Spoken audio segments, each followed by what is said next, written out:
kita langsung simak saja ya. Satu keluarga, 3 keyakinan. 2 orang tua sudah menemukan jalan mereka di dalam Islam. Yang 3 anak ini agamanya beda. Mereka memilih sendiri berarti waktu mereka lahir? Enggak, jadi ada ceritanya ini Bang. Jadi karena mamahnya itu terlalu ikut campur masalah keluarga saya, yang dia aja harus sembahyang terus, kan saya takut anak saya diambil juga gitu loh Bang. Karena kesepakatan kita itu anak-anak ikut aku gitu loh. Kesepakatan kita, aku bilang ya udah, tapi anak-anak ikut aku ya. Dia mengiyakan, iya silakan ajari mereka agama yang benar kata dia.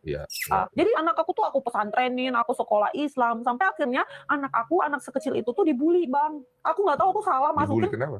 Jadi aku masukin dia ke sekolah muslim Bang, bukan yang umum, bukan, tapi benar-benar sekolah muslim, ya kan? Yang dimana ibu-ibu yang datang juga jilbaban panjang, cadaran kayak gitu-gitu, ya kan? Nah tapi mungkin casing anakku tuh kan berbeda ya Bang ya. Apa nih fisiknya? Chinese banget ya. Nggak ada yang mirip aku banget gitu. Lebih ke Chinese ikut papa ya? Bapaknya semua gitu kan. Nah anak aku ini yang paling besar itu kan berdua tuh sekolah ya kan. Yang anak yang itu kan masih bayi gitu. Nah jadi anak pertama sama ketiga tuh bedanya 5 tahun gitu. Jadi ini masih belum inilah. Nah, yang 2 anak ini tuh aku sekolahin di sekolah muslim Bang. Ada fotonya juga nanti aku liatin. Nah, terus udah gitu, dia tuh mendapat perlakuan yang nggak nyaman. Sampai anakku tuh pernah bilang gini Bang, Mama artinya sat apa ya? Nanya gitu loh, kenapa? Itu aku sering dikasih tahu katanya, Koko sat, maksudnya pakai nama ya, tapi aku samarin nama anakku ya, Koko katanya gitu. Terus aku sering dibilang apa Cina kok sipit katanya, apa Islam kok sipit katanya gitu. Dasar Cina babi katanya gitu. Dikatain etnisnya berarti ya. Jadi dihajar terus itunya. Dan aku sembunyikan itu dari suamiku. Karena kan anak-anakku kan deket sama aku. Karena aku yang nganter Bang. Dia kan kerja. Ya kan, aku yang nganter. Nah, waktu itu ada timing di mana aku itu arisan. Jadi aku nggak bisa jemput anakku. Dia yang jemput. Dia melihat semuanya. Jadi dia lihat anakku tuh di pojokan sendiri lagi main tanah. Sedangkan harusnya kan di dalam kelas, masih kan pelajaran gitu loh. Gitu loh. Akhirnya dia ngomong kenapa katanya. Dan itu dibiarkan sama guru-guru. Dibiarkan sama guru-gurunya. Jadi ketika anak-anaknya dibully di sekolah, dibiarkan sama guru-gurunya. Ngeri nggak nih guru-guru Islam ini? Jadi dia main sendiri di lapangan, di tanah gitu loh. Terus akhirnya itu membuat anak-anakmu pindah agama? Enggak, belum. Waktu itu belum pindah agama, dia masih tetap Islam. Karena kan ikut saya, ya kan. Nah, terus akhirnya kita keluarkan dia, kita masukkan homeschooling. Ya kan, kita masukkan homeschooling itu 2 tahun Bang, kelas 1 sama kelas 2 SD. Ya, ternyata pemilihan homeschooling itu salah juga lagi. Kenapa? Membuat anak itu tuh sosialnya tuh nggak berkembang gitu loh Bang. Anak itu jadi kayak autis, sampai aku tuh pikir anakku autis gitu loh. Introvert ya. Iya, jadi kayak kalau bukan itu aja Bang, kalau kayak anak autis gimana sih Bang, kalau dipanggil tuh nggak nyaut, terus ngomong itu nggak, kan kita ngomong tatap-tatapan nih, dia tuh kayak ngomong kemana gitu, aku takut gitu loh, aku cekin, tapi nggak apa-apa, kata dokternya nggak ada, gitu loh. Akhirnya aku, ini pasti beban mental gitu loh. Akhirnya aku cari sekolahan formal Bang. Yang biasa? Iya, yang biasa gitu kan. Tapi dia minta, udah cari aja sekolah yang bagus gitu, kita kan ada uang sudah gitu loh, nggak usah khawatir soal uang, dia bilang gitu. Tapi sekolah yang bagus adanya di sekolah Kristen. Nah, saya searching dulu tuh Bang, cari dulu sekolah yang nggak full Kristen gitu loh. Sekolah itu ada Bang, orang-orang Islam gitu loh, nggak Kristen semua. Saya oke lah, kita masukkan ke sana. Masukkan 2 anak dulu waktu itu kan. Masukkan 2 anak. Dalam 2 tahun dia masih sekolah Kristen itu, dia masih aku suruh ngaji, aku panggil guru, ya kan, bisa baca doa ini, doa itu, semuanya dia udah oke, gitu kan. Dalam 2 tahun aja Bang, tiba-tiba yang pokoknya bilang, Mama aku mau ngomong. Kenapa sayang? Mama boleh nggak aku masuk Kristen? Langsung aku di situ Bang, tahu nggak? Gimana perasaan? Di satu sisi bapaknya Konghucu, anak-anak Islam malah minta Kristen. Pusing ya? Aku stres Bang, aku bilang, ya Allah, cobaan apa ini? Saya bilang. Tapi abang tahu nggak apa yang saya bilang? Kenapa nak? Saya sepertinya nyaman di Kristen, Mama katanya. Kenapa dia nyaman di Kristen? Aku nggak tahu, aku nggak mau, karena aku udah kayak gitu loh, kayak dilempar sama batu besar dari gunung itu, dikemplokin aku gitu loh. Berarti anak-anaknya cerdas ya, dia bisa membedakan bagaimana lingkungan yang baik buat dia. Karena dia sudah pernah mengalami terlebih dahulu lingkungan Islam. Di lingkungan Islam banyak dibully. Ya karena memang kawan-kawan, jangankan kepada yang bukan Islam, kepada sesama Islam aja mereka itu saling baku hantam gitu loh. Jadi anak-anak ini cerdas misalnya. Makanya kalau Anda cerdas, Anda bisa memilih mana yang benar. Loh, aku cuma nangis tapi aku nggak di depan anakku gitu loh. Aku berusaha tegar di depan anakku. Terus aku nggak tahu kenapa tiba-tiba aku ngomong gini. Sayang, bagi Mama, agama itu bukan paksaan. Agama itu bukan warisan. Kalau kamu memang benar-benar meyakini Kristen sebagai agamamu, Mama ikhlaskan kamu. Tapi di situ saya nggak nangis, Bang. Baru di sini. Dan anak lu bisa nonton loh. Saya cuma mau bilang, kalaupun endingnya saya nggak bisa membawa mereka ke satu nakoda yang sama, anak-anak mama, kamu tetap matahari mama, kamu tetap jiwa mama, kamu tetap segala-galanya bagi mama. Mama hidup hanya karena kalian. Beban juga ya buat udah nggak bisa panggil Ko Agus. Muaj, beban juga buat Pak Muaj ya sekarang ya pasti ya. Ya kalau saya sih percaya sama Allah, berdoa aja lah sama Allah, minta Iya. sama Allah sih. Karena ya ini sudah terjadi gitu Iya ya. betul. Udah jalannya begitu. Betul, dijalanin aja.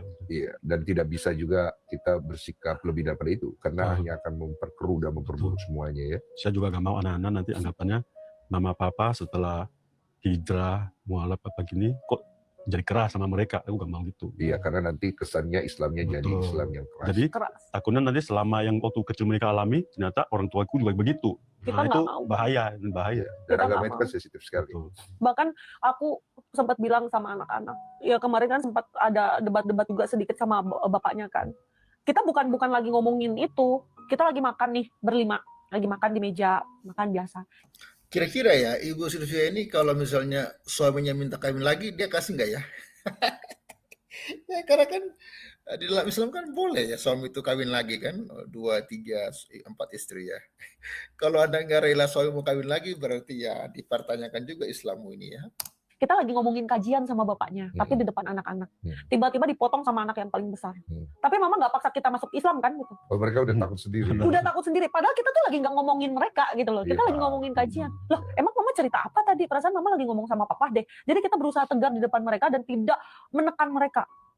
Aku selalu bilang, nak, apapun agama yang kamu pilih, kalian tetap anak mama.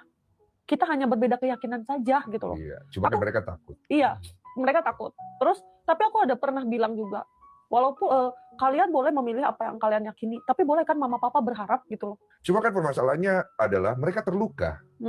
Mereka terluka oleh sesuatu yang disebabkan oleh oknum kalau istilah saya. Betul, oknum itu bang. Bukan agamanya, Bukan. tapi oknumnya.